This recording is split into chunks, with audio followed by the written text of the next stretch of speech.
السلام علیکم ویورز، شبانہ نواز آپ کے اپنے چینل میں آپ سے مخاطب ہے۔ ڈیئر کینڈیڈیٹ، صنعت تضاد کے بعد اب صنعت تلمی۔ آپ کو پتہ ہے کہ اردو گرامر کی یہ جتنی بھی صنعتیں ہیں وہ پریویس پیپرز میں وقتاً بوقتاً آتی رہی ہیں، اور ہم پوری کوشش کریں گے کہ آنے والی کلاسز میں یہ ساری حل کرائیں۔ آج کا ہمارا ٹاپک ہے صنعت تلی، تو بڑھتے ہیں کلاس کی طرف۔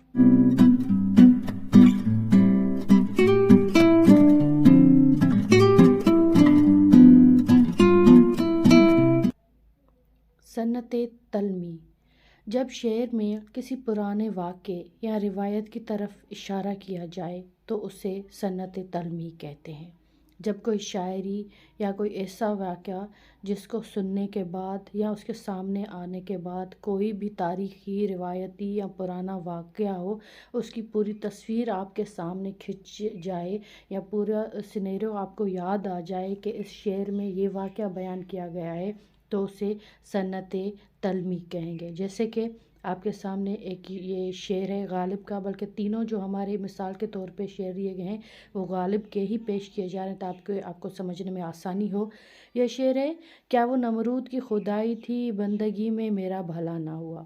نمرود آپ کو پتہ ہے حضرت ابراہیم علیہ السلام کے دور کا بادشاہ تھا، جیسے فرعون حضرت موسیٰ علیہ السلام کا تھا۔ یہ غالب کا ہے کہ کیا وہ نمرود کی خدائی تھی، بندگی میں میرا بھلا نہ ہوا۔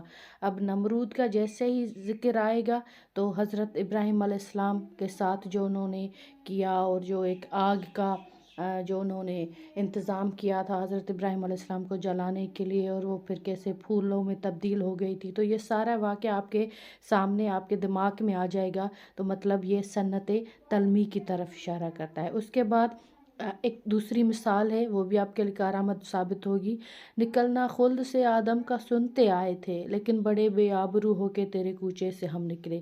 اب خلد، نکلنا خلد، خلد آپ کو پتہ ہے جنت کو بولتے ہیں، تو نکلنا خلد سے آدم کا سنتے آئے تھے۔ اب آپ کو پتہ ہے کہ آدم علیہ السلام کو جنت سے کیسے نکالا گیا تھا، یا انہوں نے کیا غلطی کی تھی، پھر وہ کہاں آئے، ان کی کیسے بخشش ہوئی۔ مطلب حضرت آدم علیہ السلام سے منسلک جو ساری کہانی ہے وہ یہ دو سطریں سننے کے بعد ہمارے سامنے آ جاتی ہیں۔ تو پھر یہ بھی صنعت تلمی کی طرف اشارہ کرتا ہے، کیونکہ اسے سننے کے بعد ایک پرانا واقعہ ہمیں یاد آ جاتا ہے۔ اب ایک اور مثال ہے کہ قید میں یعقوب نے لی گو نا یوسف کی خبر، لیکن آنکھیں روزن دیواریں زندہ ہو گئی۔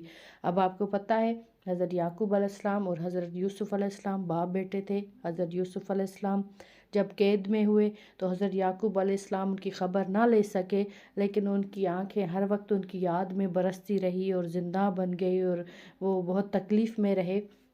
بالآخر ان کی ملاقات ہو جاتی ہے، لیکن حضرت یوسف علیہ السلام کے حوالے سے پوری جو قرآن پاک میں صورت ہے، تو مطلب یہ جب آپ شاعری سنتے ہیں، یہ اپنی شاعری سنی یا اس قسم کی کوئی بھی شاعری سنیں جس سے آپ کے آنکھوں کے سامنے کوئی نہ کوئی روایتی یا جو تاریخی واقعہ سامنے آ جائے، تو وہ صنعت تلمی ہے۔ امید ہے کہ آپ کو سمجھ میں آ گیا ہوگا۔ ہم بہت کوشش کر رہے ہیں کہ شارٹ ویڈیو میں آسانی سے یہ جتنی بھی صنعتیں ہیں آپ کو سمجھائیں۔ تو ملیں گے ایک نئی ویڈیو میں، اور اللہ سے دعا ہے کہ اللہ پاک آپ کو اپنے نیک مقاصد میں کامیاب کرے، کامران کرے، روزی کے ذریعے آپ کے لیے کھولے۔ اپنا بہت سارا خیال رکھیے گا۔ اللہ حافظ۔